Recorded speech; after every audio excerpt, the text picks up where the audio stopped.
अस्सलाम वालेकुम वरहमतुल्लाहि वबरकातुहू। बेसिक कंप्यूटर कोर्स की 11वीं क्लास में आपको खुशामदीद कहता हूँ। और आज हम शुरू करने वाले हैं एक्सेल शीट को।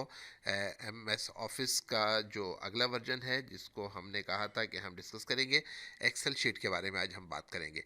एमएस वर्ड के ऊपर हमने 2-3 दिन लगाए हैं और हमने उसको तफसीली इसलिए सीखा और इसलिए देखा कि हम आगे जब पढ़ेंगे एक्सेल को और पावर पॉइंट को तो मोस्टली उसकी सेटिंग जो है वो तकरीबन तकरीबन वही है जो हम एम एस वर्ड में पढ़ चुके हैं। जो उससे अलग फंक्शंस होंगे वो हम यहाँ पर डिस्कस करेंगे। तो आज हम शुरू करने वाले हैं एक्सेल शीट के बारे में। एक्सेल शीट क्या चीज़ है? एक्सेल शीट अगर इसका आप एक ओवरव्यू देखना चाहें तो ये आपके सामने एक्सेल शीट खुली हुई है। और एक्सेल शीट असल में एक स्प्रेड शीट होती है। स्प्रेड शीट से मुराद ये है कि ये एक ऐसा पेज है जिसके ऊपर आप बहुत सारी मालूमात रख सकते हैं। उन मालूमात को आप महफूज भी कर सकते हैं। उन मालूमात का एनालिसिस और तज्जिया और उसके अंदर से कुछ निचोड़ आप निकाल सकते हैं। आम तौर पर ये स्प्रेडशीट इसलिए होती है कि वो काम जो हम आम रूटीन में आम ज़िंदगी में बहुत सारे सफ़हात पर कर रहे होते हैं, बहुत सारे पेजेस पर कर रहे होते हैं, यहाँ पर आकर हम उन तमाम चीज़ों को एक पेज के ऊपर जमा कर देते हैं और वो तमाम चीज़ें हमारे सामने एक स्क्रीन के ऊपर मौजूद होती हैं। इसलिए आम तौर पर ये स्प्रेड शीट यूज़ की जाती है। ये वाले जो शीट आपके सामने खुली हुई है इसको हम वर्कशीट कहते हैं। और ये इस तरह की 3 वर्कशीटें बाय डिफ़ॉल्ट जब हम ये विंडो ओपन करते हैं तो इसमें 3 वर्कशीटें बनी हुई होती है। इन 3 वर्कशीटों के मजमूए को स्प्रेड शीट कहा जाता है। लेकिन आम तौर पर ये दोनों वर्ड्स एक दूसरे के लिए इस्तेमाल होते हैं, कभी स्प्रेडशीट कभी वर्कशीट। ये देखिए, आप नीचे आ जाएंगे तो यहाँ पर आपको 3 शीटें नज़र आ रही हैं, शीट 1, शीट 2, शीट 3। ये 3 शीटों का जो मजमूआ है ये स्प्रेडशीट भी कहलाता है और इसको वर्कशीट भी कहते हैं। अब सवाल ये पैदा होता है कि ये वर्कशीट आई कहाँ से और ये कहाँ हमारे पास महफूज होती है। ये वहीं पर महफूज होती है जहाँ मैंने आपको बताया था कि एम एस वर्ड होता है।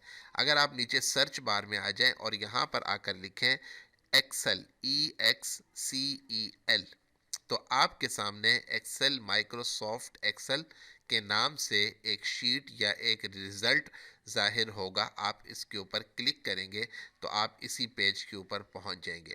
और अगर आपको यहाँ से ना मिले तो आप यहाँ पर स्टार्ट बटन में आए। स्टार्ट बटन में आने के बाद आल प्रोग्राम्स या आल एप्स के नाम से आपके पास मौजूद होगी।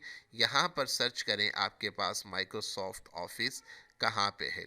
जैसे आप देख रहे हैं मेरे पास माइक्रोसॉफ्ट ऑफिस यहाँ पे मौजूद है। इसके साथ एक छोटा सा एरो है, मैं इसको क्लिक करता हूँ और क्लिक करने के बाद इसमें से हम जो पढ़ने लगे हैं वो माइक्रोसॉफ्ट एक्सेल है।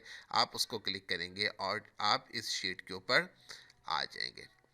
अब जब हम इस शीट के ऊपर आते हैं तो आप देख रहे होंगे कि इसका इंटरफेस वैसा ही है जैसा हमने एम एस वर्ड के अंदर पढ़ा था। बिल्कुल वैसा ही है, सारी चीज़ें वैसी ही हैं, सिर्फ इसमें चंद चीज़ों का फ़र्क है। जो फार्मूलाज हैं वो हमने उसका एक ओवरव्यू आज देखना है।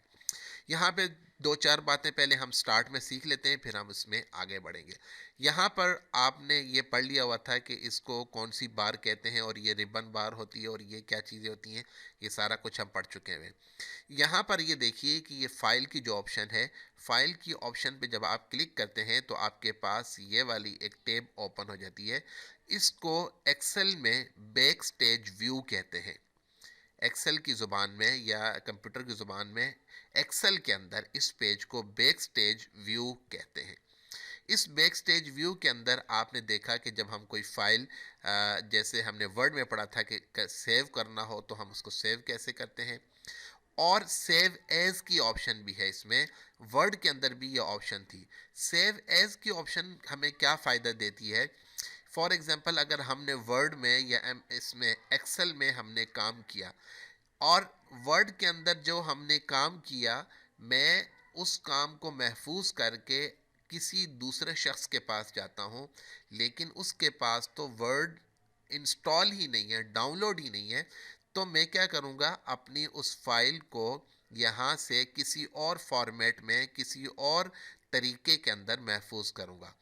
आम तौर पर जो पीडीएफ होता है, ये आपको नीचे नज़र आ रहा होगा, ये पीडीएफ के अंदर अगर हम महफूज कर लें तो ये तकरीबन तकरीबन हर कंप्यूटर के अंदर या सिस्टम के अंदर ये ओपन हो जाता है। लेकिन इसके अंदर फिर हम दोबारा चेंजिंग नहीं कर सकते।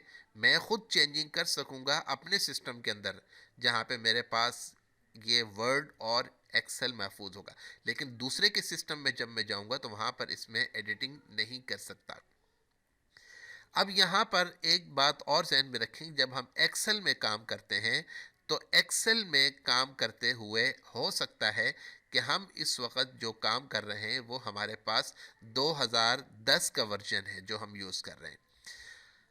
आपने किसी दोस्त के पास जाना है और वहाँ पर जाकर अगर आप काम करते हैं तो हो सकता है कि उसके कंप्यूटर में 2003 वाला वर्जन हो।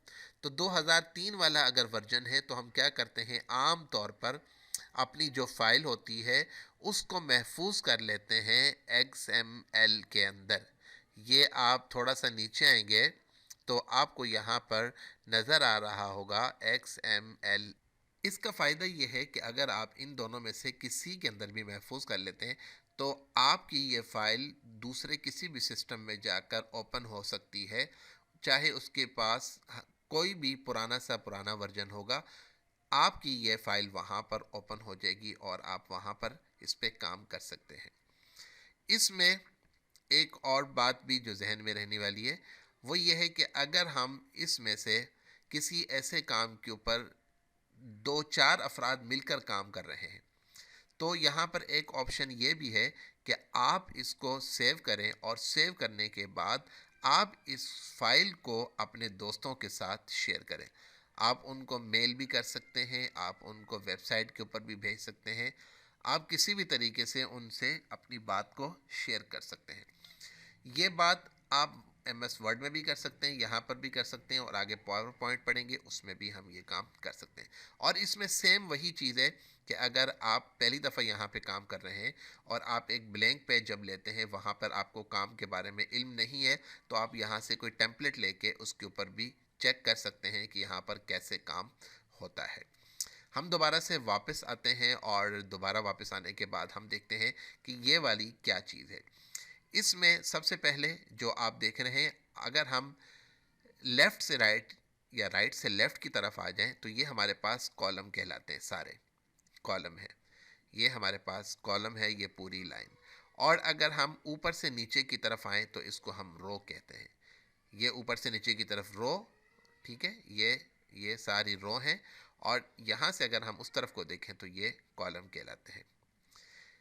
ये वाला जो आपको बॉक्स नज़र आ रहा है इसको हम नेम बॉक्स कहते हैं, नेम फॉर नेम, नाम से नेम बॉक्स कहते हैं, और इसको हम फार्मूला बार कहते हैं। ये नेम बॉक्स क्या है असल में, ये वाली जो छोटे छोटे खाने नज़र आ रहे हैं इनको हम सेल कहते हैं, इनको हम सेल कहते हैं। हम जिस सेल के ऊपर क्लिक करते हैं उसका जो नाम होगा, जो भी हम क्लिक करते हैं उसका एक पूरा नाम होता है, वो नाम यहाँ पर शो हो रहा होगा। अब वो नाम कैसे शो हो रहा होगा, मिसाल के तौर पर ये वाला जो कॉलम है ये C कॉलम है और इसकी रो कौन सी है, ये अभी हमने दूसरी रो में इसको टिक किया है, तो यहाँ पर शो होगा C2। अगर मैं यहाँ पर आ जाता हूँ, यहाँ पे आकर मैं D वाले में क्लिक करूँगा और इस तरफ देखें ये 9 लिखा हुआ है, तो मेरा वहाँ पे जो नेम आएगा वो आएगा D9। देखें ज़रा, D9। ऐसा ही आप जिसको भी क्लिक करते जाएंगे आप चेक करते जाइए कि यहाँ पर उसका जो नाम है वो उस बॉक्स नेम में आपको शो होता रहेगा। ये मैंने आपको बता दिया। नीचे इसके अंदर मुख्तलिफ शीट्स होती हैं, इन शीट्स को पकड़ कर आगे पीछे भी किया जा सकता है। ये देखें, यहाँ से पकड़ कर आप यहाँ पे रखें, यहाँ पे रखें। ये शीट 1 स्टार्ट में थी, अब मैं इसको आगे कर देता हूँ, मैं यहाँ से इसको और थोड़ा सा आगे कर दूँ तो यहाँ पर भी मैं इसे रख सकता हूँ। शीट 3 को मैं अगर सबसे स्टार्ट में लाना चाहूँ तो मैं यहाँ पर भी इसको ला सकता हूँ। इन शीट्स का कलर भी हम चेंज कर सकते हैं। शीट का कलर मिसाल के तौर पर आपके पास किसी स्कूल में आप पढ़ाते हैं और आपके पाँच क्लासेस हैं आपके पास, या 5 ग्रुप्स हैं, ग्रुप A B 2 C 3 4 5 इस तरह के मुख्तलिफ हैं, या आपके पास 4 5 6 7 के अलग अलग क्लासेस हैं, तो आप इनको कलर भी कर सकते हैं। आप इनको कलर कैसे करेंगे, आप राइट क्लिक करें, जिसको आपने कलराइज करना है आप उसके ऊपर लाकर एक मर्तबा टिक करें और राइट क्लिक करें। राइट क्लिक करेंगे तो आपके पास देखें, इसको आप नेम भी दे सकते हैं। आप इसका नेम लिख दें, फॉर एग्जांपल आपके पास ये 4 क्लास है, फोर्थ, और ऊपर आके आप टिक करें तो आपके पास ये फोर्थ हो गया। अब इस तरह आप इसको कलर भी दे सकते हैं। फॉर एग्जांपल ये टैब कलर है और मैं इसको एक कलर दे देता हूँ ब्लू कलर। अब ये इसका कलर हो गया, ये देखें, अब देख रहे होंगे आप, कलर हो गया।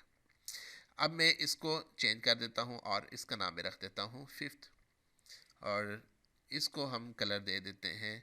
राइट क्लिक किया दोबारा और इसको हमने कलर कर दिया, राइट क्लिक करने के बाद इसको हम दे देते हैं ये वाला कलर, और इसके बाद हम यहाँ पर आ जाते हैं और इसको भी आप कलर कर दें। और अगर आप यहाँ पर और भी क्लासेस ऐड करना चाहें तो ये आपके पास एक बटन है, आप यहाँ पे मज़ीद भी ऐड कर सकते हैं। शीट 4 हो जाएगा, शीट 5, जितनी भी आप करना चाहें। और जो आप डिलीट करना चाहें इसी के ऊपर लाकर राइट क्लिक करें। राइट क्लिक करने के बाद और ऊपर से डिलीट कर सकते हैं। अच्छा जी, ये पेजेस हैं, इन पेजेस को आप यहाँ से जूम इन और जूम आउट भी कर सकते हैं। ये आप देख रहे हैं, जितना आप करना चाहें ये हम पहले कर चुके हैं, सारा देख चुके हैं सारा। इसलिए मैं इसके ऊपर मज़ीद काम नहीं करना चाह रहा और इसमें मज़ीद टाइम वेस्ट नहीं करना चाह रहा, ताकि हम ज़्यादा से ज़्यादा काम को देख सकें। ये आपने जो रिबन बार देखी थी, इसमें आप देख लें होम की ऑप्शन है, होम के बाद इंसर्ट की ऑप्शन है, इंसर्ट के ऑप्शन में आप देख लें मुख्तलिफ़ चीज़ें हैं। इसके बाद ये तकरीबन तकरीबन सारी चीज़ें हम लोग पढ़ चुके हुए हैं। पेज लेआउट, आज पेज लेआउट के ऊपर भी हम पहले बात कर चुके हैं कि आपके पास सीधा पेज है, राइट है, आप इसके ऊपर बॉर्डर लगाना चाहें, आप इसके ओरिएंटेशन हमने देखा था, पोर्ट्रेट और लैंडस्केप, और इसका कलर चेंज करना चाहें, ये तमाम चीज़ें हम पहले पढ़ चुके हैं। इसमें सिर्फ इम्पॉर्टेंट जो चीज़ है वो फार्मूलाज हैं कि इसमें फार्मूलाज वगैरह अप्लाई करने होते हैं। इसके बाद डेटा आ गया, रिव्यू आ गया, और इसके बाद व्यू की ऑप्शन भी आपके पास इसमें आ जाती है। ये तमाम चीज़ें हम पहले पढ़ चुके हैं। इसमें कम है, ये ज़्यादा है जी, इसमें चलें, थोड़ा सा कदरे बेहतर है काम। अब इसमें दो तीन बातें समझें कि पहली बात, हमने जो कुछ भी लिखा, फॉर एग्ज़ाम्पल यहाँ पे हमने इसको, ये वाला जो हमने लिखा हुआ पर्सनल मंथली बजट, अब जब हम दूसरे पेज पे जाते हैं या तीसरे पेज पे जाते हैं, देखें जैसे ही मैं इसको स्क्रॉल करता हूँ, नीचे करता हूँ, तो ये ऊपर से सारा गायब हो जाता है। अब जब मैं नीचे आता हूँ मुझे पता ही नहीं चलता है, या दूसरे पेज पे जाता हूँ कि ये काम क्या हुआ, ऊपर असल में बात किसकी चल रही है। तो मैं ये बताना चाहता हूँ कि मैं असल में ये सारा काम जो है वो पर्सनल मंथली बजट के ऊपर काम कर रहा हूँ। तो मैं ऐसा तरीका इख्तियार करूँगा कि ये वाला जो एक हिस्सा है ये मुझे हर पेज के ऊपर नज़र आना चाहिए, और नीचे से जितना भी ऊपर जाते जाएं ये वाला ऊपर वाला हिस्सा गायब नहीं होना चाहिए। तो इसके लिए क्या करेंगे, इसके लिए आसान तरीका ये है कि हम जो लाइन दिखाना चाहते हैं उससे आगे वाली लाइन को हम क्लिक करेंगे, उससे आगे वाली रो को हमने क्लिक करना है। जब आप क्लिक कर लेंगे तो उसके बाद आप आ जाएं व्यू के अंदर। व्यू में आप देखेंगे कि यहाँ पर आपके पास एक ऑप्शन है जूम वाली ऑप्शन से आगे वाली में, और उसमें है फ्रीज पेन्स। फ्रीज पेन के ऊपर आप छोटा सा एक एरो देख रहे हैं, आप इसको क्लिक करें और हम इससे जो सबसे ऊपर वाली लाइन है हम इसको क्लिक कर देते हैं। अब जैसे ही मैंने क्लिक किया आप देखिएगा कि इसके नीचे एक छोटी सी लाइन आ गई।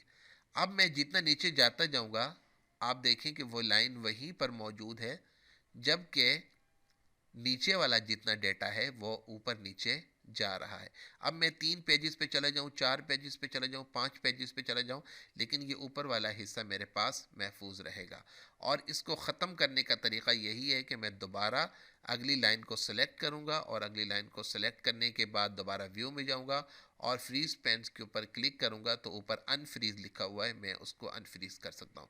और ये जो नीचे वाली 2 ऑप्शन हैं, ये अगर हम रो को किसी कॉलम को करना चाहें तो आप उसको भी फ्रीज और अनफ्रीज कर सकते हैं। मैं फ़िलहाल इसको अनफ्रीज नहीं करता ताकि हम आगे काम आसानी के साथ कर सकें। आपने जो भी काम किया होता है, अब हम एक खाली शीट पे आते हैं और खाली शीट पे आने के बाद हम देखते हैं हम जो भी काम यहाँ पे करते हैं, बाद दफ़ा ऐसा भी होता है कि वो हमारा एक सेल के अंदर काम मुकम्मल नहीं होता। फॉर एग्ज़ाम्पल यहाँ पे मैंने कुछ भी लिखा, मैं यहाँ पे लिखता हूँ पाकिस्तान और आगे लिखता हूँ आर्मी। अब जैसे ही मैं अगली इसमें जाऊँगा, आप देखेंगे कि मेरा इसमें काम मुकम्मल नहीं हुआ था। ये देखें अगली लाइन पे जा चुका है। अब उसका तरीका यही है कि आप ऊपर से इसको पकड़ें और आप इसको थोड़ा सा आगे कर सकते हैं। आप बड़ा कर सकते हैं, इसको छोटा कर सकते हैं। ऐसे ही अगर आप कॉलम को थोड़ा सा बड़ा छोटा करना चाहें वो भी, और रोज़ को भी आप बड़ा छोटा करना चाहें तो वो आप कर सकते हैं।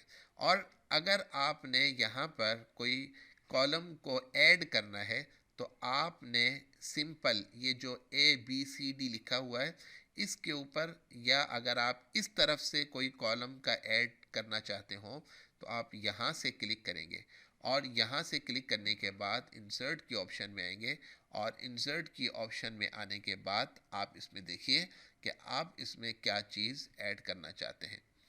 और दूसरा इसका तरीक़ाकार ये भी है कि अगर आप यहाँ से ऐड ना करना चाहते हो तो आप सिंपल आप इसके ऊपर क्लिक कीजिए और क्लिक करने के बाद राइट क्लिक करें। राइट क्लिक करने के बाद इंसर्ट में आ जाएं और इंसर्ट में देखेंगे कि एक लाइन ऊपर ऐड हो चुकी है। मैं यहाँ पर एक कॉलम ऐड करना चाहता हूँ, मैं सिंपल इंसर्ट में आऊँगा और यहाँ पर ऐड हो चुका है। जबकि इसके साथ यहाँ पर भी और यहाँ पर जब मैंने इसको क्लिक किया था तो एक छोटा सा ब्रश आपको नज़र आ रहा है और ब्रश के साथ आपको एक छोटा सा एरो भी नज़र आ रहा है। ये एरो आपसे पूछ रहा है कि आप किस तरह की फॉर्मेटिंग करना चाहते हैं। क्या जो पहले की फॉर्मेटिंग हुई हुई है वो ठीक है, या उसमें मज़ीद कुछ कमी ज़्यादती भी आप करना चाहते हैं। हम मज़ीद कुछ नहीं करना चाहते, हम उसी को क्लिक कर देंगे और वो हमारे पास काम करता रहेगा। अब मिसाल के तौर पर ये सारा कुछ फॉर्मेटिंग हमने कर ली, अब हम इस पर काम करना चाहते हैं। मैं यहाँ पर कुछ भी लिखता हूँ, मैं यहाँ इसको दोबारा क्लिक करता हूँ और अगर आपने इसको ख़त्म करना हो तो सिंपल तरीका है, आप बैक स्पेस दबाएं और ये सारा कुछ ख़त्म हो जाएगा।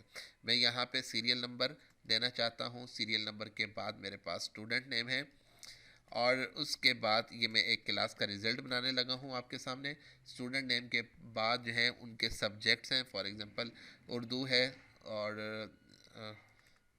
इसके बाद हमारे पास मैथ है और उसके बाद हमारे पास पाक स्टडी है और उसके बाद हमारे पास आगे जी इंग्लिश और उसके बाद हमारे पास है कुछ भी आप कर सकते हैं जनरल साइंस और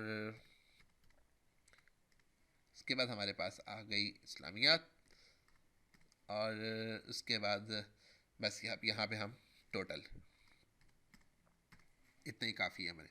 अब हम चूँकि ये मेन लाइन है, अब हम चाहते हैं कि ये हमारा सारा का सारा कॉलम ज़रा थोड़ा सा अच्छा नज़र आए, इसको कलर कर देते हैं। अब हमने इसको सिलेक्ट किया और सिलेक्ट करने के बाद पहले कॉलम को मैंने लाकर इसके ऊपर शिफ्ट का बटन दबाया। शिफ्ट का बटन दबा के मैं एरो की मदद से दाईं तरफ ला रहा हूँ और दाईं तरफ लाने के बाद मैं इसकी थोड़ी सी फॉर्मेटिंग कर लेता हूँ। मैं इसको बोल्ड कर लेता हूँ। बोल्ड करने के बाद मैं इसको थोड़ा सा बड़ा कर देता हूँ और बड़ा करने के बाद मैं इसको पेज के सेंटर में कर देता हूँ। यहाँ पर 3 ऑप्शंस और भी हैं, ये देखिए। इस वक्त जहाँ पे नीचे वाली लाइन है, नीचे वाली लाइन के साथ वर्ड है, आगे वाले के ऊपर मैं क्लिक करूँगा तो थोड़े से वर्ड आप देखेंगे ऊपर हो गए हैं और अगर मैं थोड़ा सा और ऊपर करूँगा तो ये मज़ीद ऊपर हो जाएंगे। ये सेंटर वाले ठीक है, यहाँ से सेंटर हो गया और इसको मैं कर देता हूँ ब्लैक। ब्लैक पहले से ही है और इसके बैक पर मैं एक कोई भी छोटा सा फॉर्म ये वाला कलर लगा देता हूँ। इसको हम थोड़ा सा बड़ा भी कर लेते हैं। अब आपने देखा होगा कि जब मैंने बड़ा किया तो इनमें से कुछ जो यहाँ पे बॉक्स बने हुए, सेल बने हुए, उनमें हमें नज़र नहीं आ रहा, तो हम सिंपली क्या करेंगे, इनको हम थोड़ा सा बड़ा कर लेते हैं। पाक स्टडी भी नज़र आ रहा है और साइंस नज़र नहीं आ, जनरल साइंस, इस्लामियात टोटल नज़र आ गए। अच्छा जी, इसका नाम जो है वो ए है और इसका नाम बी है, इसका नाम सी है और स्टूडेंट का नाम डी है और इसका नाम ई है और ये एफ जी एच आई जो भी व्हाट्सएवर। उर्दू के अंदर इसके 10 मार्क्स हैं और इसके 12 मार्क्स हैं इसके 14 मार्क्स हैं, इसके 18 मार्क्स हैं, और 17 इसके जो हैं वो 19 मार्क्स हैं, 18 मार्क्स हैं, इसके 10-12 मार्क्स हैं, इसके 13 मार्क्स हैं, इसके 16 मार्क्स हैं, और इसके 15 मार्क्स हैं। चलिए आगे वाले ऑप्शन में आ जाते हैं मैथ के अंदर, और मैथ में इसके 20 हैं, इसके 30 हैं, और इसके 45 46 नंबर हैं, इसके 50 हैं, इसके 40 हैं, इसके 20 या 24 कर देते हैं, इसके 33 हैं, इसके 44 हैं, और इसके कितने कर देते हैं, 46 कर देते हैं। पाक स्टडी में इनके 30 कर देते हैं, और सबके सेम ही कर देते हैं, या थोड़ा सा आगे पीछे कर लेते हैं। ये मैं एक सिंपल, एक बिल्कुल नॉर्मल जो है वो डेटा इंटर कर रहा हूँ, सिर्फ और सिर्फ समझाने के लिए कि इसमें वर्क कैसे होगा। और यहाँ पर और आप देखेंगे कि हम सिर्फ एक फार्मूला लगाएंगे, और फार्मूला लगाकर हम इसमें से आराम से उसका रिज़ल्ट निकाल लेंगे। और इसके बाद हम जनरल साइंस में आ जाएं।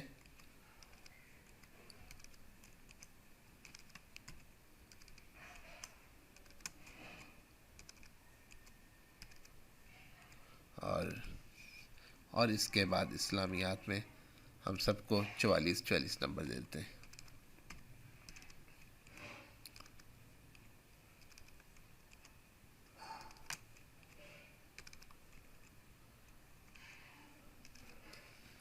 अब ये देखें, मैंने एक आपके सामने एक सारा डेटा इसका इंटर कर दिया है।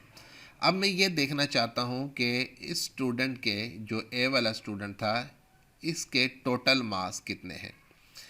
अब टोटल मार्क्स के लिए क्या करेंगे, हम टोटल वाली ऑप्शन पे आएंगे और आकर उस सेल के ऊपर पहले हम क्लिक करेंगे। क्लिक करने के बाद हम दोबारा से फार्मूला बार के अंदर आएंगे। फार्मूला बार में आने के बाद हमने सबसे पहले इक्वल का निशान डालना है, जो आपके कीबोर्ड में बैक स्पेस के बटन के साथ जो बटन है उस पे होता है बराबर का निशान। ये याद रखिएगा कि कोई भी फार्मूला होगा उसमें सबसे पहले ये इक्वल का निशान डलेगा, बराबर का निशान डलेगा। अब यहाँ पे देखें, मैंने पहले कुछ इसको चेंज किया हुआ है। अब हमने यहाँ पर इसको ज़रा सा चेंज कर देना है। चेंज करने के लिए मैं क्या करता हूँ, एक तो ये कि मुझे फार्मूलास के बारे में पता हो कि फ़ार्मूला है क्या, लेकिन मुझे तो फार्मूलास नहीं आते, मुझे फार्मूलास के बारे में पता ही नहीं है। अब आप देखिएगा कि मैं ऊपर यहाँ पे जो भी काम कर रहा हूँ वो काम यहाँ पे भी शो हो रहा है। ये देखें, मैं अगर इसको रेज़ करता हूँ, यहाँ से रेज़ हो गया। मैं यहाँ पे कुछ भी टाइप कर रहा हूँ, यहाँ पे टाइप हो रहा है, लेकिन मुझे फार्मूलाज आते नहीं। असल में मसला ये है। तो मैं क्या करूँगा, मैं सिंपल फार्मूलाज के ऑप्शन में जाऊँगा। फार्मूलाज की ऑप्शन में जाने के बाद यहाँ पे फार्मूलाज, मुख्तलिफ़ किस्म के फार्मूलाज हैं, बेशुमार फार्मूलाज यहाँ पे मौजूद हैं जो हम मुख्तलिफ़ औक़ात में मुख्तलिफ़ चीज़ों के लिए यूज़ करते हैं। इसमें सबसे ज़्यादा जो फार्मूलाज यूज़ होते हैं वो ऑटो सम के अंदर आपको नज़र आएंगे, जो आम तौर पर इस्तेमाल होते हैं। सम यानी उसका जमा निकालने के लिए, उसका एवरेज निकालने के लिए, मैक्सिमम कितने होंगे, मिनिमम मार्क्स कितने होंगे, और इसके अंदर कुछ और भी ऑप्शन दी गई हैं। देखिए, अगर इतने नंबर हों तो हम क्या कर सकते हैं, और ये करना हो तो वो करना। ये सारे इसमें मुख्तलिफ़ ऑप्शन दिए गए जो आपको ख़ुद एक्सप्लोर करने होंगे। ये मैं आपको सिर्फ एक मेथड बता रहा हूँ, आपको एक ओवरव्यू दे रहा हूँ। तो हम उसको कैसे निकालेंगे। अब मैंने यहाँ पर सिलेक्ट किया और मैंने सबसे पहले सम का निशान लिया। सम का निशान लेने के बाद मैंने क्या किया कि जिन जिन नंबरों को मैंने जमा करना है, मैं उन तमाम नंबर्स को कलेक्ट कर लेता हूँ। अब कलेक्ट करने का तरीका एक तो ये है कि मैं सारे नंबर पहले जमा करूँ कि 10 और 20 कितने होते हैं, 30, 30 और 30 60 होते हैं, 60 और 60 ये 30 इतने होंगे। अच्छा, और ये 23 इतने हैं। फिर एक तो तरीका ये। दूसरा तरीका ये है कि मैं सिंपल यहाँ पे लिखूँगा इक्वल का निशान, हमने, और यहाँ पे हमने इक्वल का निशान दिया। इक्वल का निशान देने के बाद हमने सम वाली ऑप्शन है, और हम कौन कौन से नंबर्स को सिलेक्ट करना चाह रहे हैं हम सेलेक्ट करना चाह रहे हैं यहाँ वाली इस ऑप्शन से लेकर और इस ऑप्शन तक तमाम को सिलेक्ट करना चाह रहे हैं। हमने इन तमाम को सिलेक्ट किया और ओके का बटन दबा दिया। दोबारा से देख लें, हमने इसको डिलीट कर दिया दोबारा से, और हम इसको टोटल करना चाह रहे हैं। हमने यहाँ पर फार्मूलाज बार में आए, फार्मूलाज बार में आने के बाद हमने इक्वल का निशान लिखा। इक्वल का निशान लगाने के बाद हम यहाँ पर आए और हमने देखा कि हम कौन सा फार्मूला लगाना चाह रहे हैं। हम सम का फार्मूला लगाना चाह रहे हैं। सम का फार्मूला जब लगाएंगे तो आपके पास एक छोटा सा डायलॉग बॉक्स ओपन हो जाता है। इस डायलॉग बॉक्स को ओपन होते ही आप देखेंगे कि वो आपसे पूछ रहा है कि आप किस किस चीज़ को जमा करना चाह रहे हैं। तो मैंने यहाँ से उसको बताया कि हम यहाँ से लेकर यहाँ तक इन चीज़ों को जमा करना चाह रहे हैं। तो उसने कहा कि ठीक है, आप इसको सिलेक्ट करें। हमने सिलेक्ट किया और ओके का बटन दबा दिया। अब हमारे पास सारे के सारे महफूज हो गए। अब हम क्या करते हैं, हम बजाय इसके कि सारों को इनको भी जमा करें, हम सिर्फ़ और सिर्फ उसी एक फार्मूले की मदद से हम बाकियों को भी जमा कर लेते हैं।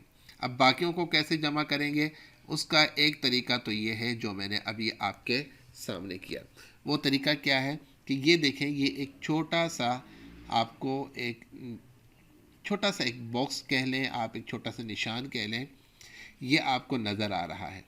आप इसको पकड़ें और इसको पकड़ के आप नीचे ले आए यहाँ तक, और जितने जितने नंबर बनते हैं वो उसने ख़ुद ब खुद शो कर दिए हैं। लेकिन अगर आप ऐसा ना करना चाहें तो उसका तरीका ये है कि आप होम उस पे आएँ और होम पे आने के बाद आप इसको करें कॉपी। कॉपी करने के बाद आप देखें आप कि आपने जहाँ पर नंबर लगाने हैं आप उनको सिलेक्ट कर लें। सिलेक्ट करने के बाद दोबारा आप जाएं और यहाँ पर जाने के बाद आप इसको पेस्ट कर दें। अब आपके पास इस पूरी क्लास के जितने स्टूडेंट थे उन सारे स्टूडेंट्स के नंबर आपके सामने शो हो चुके। उम्मीद है आपको यहाँ तक बात अच्छे तरीके से समझ में आ गई होगी। अब आपने जिन जिन बच्चों का रिज़ल्ट बनाया, फॉर एग्ज़ाम्पल ये आपके पास टोटल है। अब अगर आप इसी टोटल को यहाँ पे जमा करना चाह रहे हो कि ये टोटल नंबर कितने बने, फॉर एग्ज़ाम्पल ये आपके बिल बना लें कि आपके मंथली बिल है, ये जनवरी का बिल है, ये फरवरी का है, मार्च का, अप्रैल का, मई, जून, जुलाई। अब यहाँ पर आप टोटल करना चाह रहे हैं तो आप यहाँ से आएंगे और यहाँ पे आकर आप लिखें सम, और सम के बाद आपके पास ऑप्शन आ गई यहाँ पे। इसमें आप आके सम के ऑप्शन पे क्लिक करें और आप उसको बताएं कि मैं यहाँ से लेकर और इस ऑप्शन से लेकर यहाँ तक सारों को जमा करना चाह रहा हूँ। तो जमा करने के बाद मैंने इंटर का बटन दबाया और मुझे पता चल गया कि मेरे इस पूरे जो 7-8 महीने हैं उनमें जितना मेरा बिल आया वो 1706 रुपये है। ठीक हो गया। अब एक और चीज़ भी यहाँ समझ लें कि बाद दफ़ा ऐसा होता है कि जो आप काम करते हैं उसमें से आप किसी काम की एवरेज निकालना चाहते हैं, औसतन कितनी रकम बनती है या इस तमाम चीज़ों का औसत वस्त कितना बनता है, दरमियाना। तो उसके लिए हम क्या करेंगे, हम सबसे पहले क्या करेंगे, यहाँ पर जी बिल्कुल इक्वल का निशान, और यहाँ पर आकर अब हम अपना फार्मूला चेंज कर देंगे। हम औसत निकालना चाहते हैं तो हमने किया एवरेज।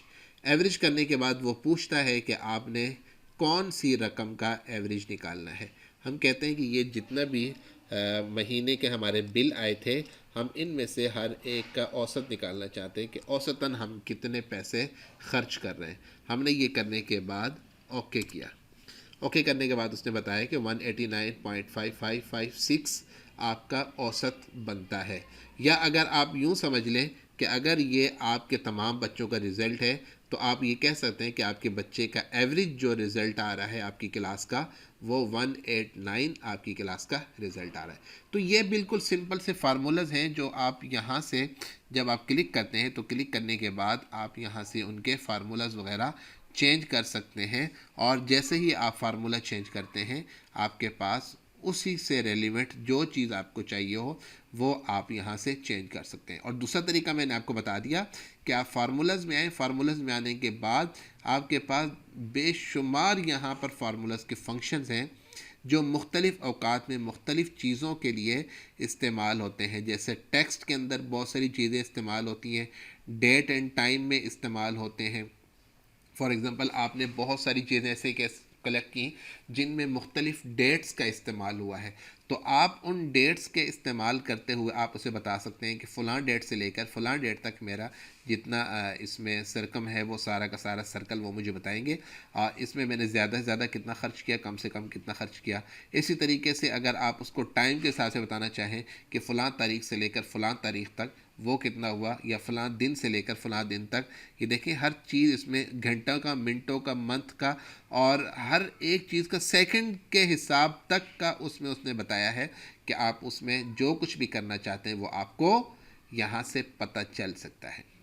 ये इसके ऐसे फंक्शंस हैं जहाँ पर आप बेशुमार काम थोड़े से टाइम के अंदर सिर्फ एक क्लिक करने से आप कर सकते हैं। लेकिन सबसे जो अहम बात आपको याद रखनी है वो ये है कि अगर आपने फार्मूला गलत ऐड कर दिया तो ये पेज आपको कभी भी नहीं बताएगा कि आपने पेज में जो फार्मूला ऐड किया वो रिज़ल्ट आपको सही दे रहा है या नहीं, क्योंकि फार्मूला आपने ऐड किया, सही किया तो तब भी आपके मज़े, और अगर गलत ऐड किया तो गलती भी आपको भुगतना होगी, ये आपको नहीं बताएगा। इसलिए बहुत सोच समझ के और अच्छे तरीके से आपने उसको चेक करके फिर आपने यहाँ पर सिलेक्ट करना है। अब आप इसके बाद इनमें से हर एक को जो है वो आप चेक भी कर सकते हैं, आप इनको थोड़ा सा अलग अलग कलराइज कर सकते हैं। आप इसको एंड करना चाहें तो आप यहाँ पर आ जाएं और यहाँ पर आने के बाद ये फार्मूला है ये वाला, और सॉरी जो भी आप करना चाहें फार्मूला शायद लगा हुआ है इसलिए यहाँ पे जी आप इस बॉक्स को सिलेक्ट करें और सिलेक्ट करने के बाद हम इसको कलर दे देते हैं। ये हमारे नेम के वाले कलर हैं सारे के सारे। और उसके बाद हमने जब रिज़ल्ट बनाया तो हम रिज़ल्ट बनाने के लिए जी जो जिसके सबसे हाई नंबर होंगे हम उसको कलर कोई और दे देते हैं, जो इसके कम होंगे उसको हम नंबर उसको कलर हम कोई और दे सकते हैं। फॉर एग्ज़ाम्पल ये सबसे हाई है तो आप इसको ग्रीन कलर दे सकते हैं, और अगर कोई और कलर देना चाहें तो आप दे सकते हैं जिस तरीके पर भी। ये चूँकि बिल्कुल बेसिक कंप्यूटर में आपको बता रहा हूँ इसलिए इसके अंदर आपको मैं बहुत आगे की चीज़ें नहीं बता रहा, अदरवाइज़ एक क्लिक के अंदर इसके कलर भी चेंज हो जाते हैं और ज़्यादा से ज़्यादा किसके नंबर हैं, कम से कम नंबर किसके, पास कौन हुआ, फेल कौन हुआ, ये सारी चीज़ें इसमें एक क्लिक के साथ बताई जा सकती हैं। लेकिन वो इंशाल्लाह आप एडवांस कोर्स के अंदर पढ़ेंगे। उम्मीद करता हूँ यहाँ तक आपको बात अच्छे तरीके से समझ में आ गई होगी और आप इसकी ज़रूर प्रैक्टिस करेंगे।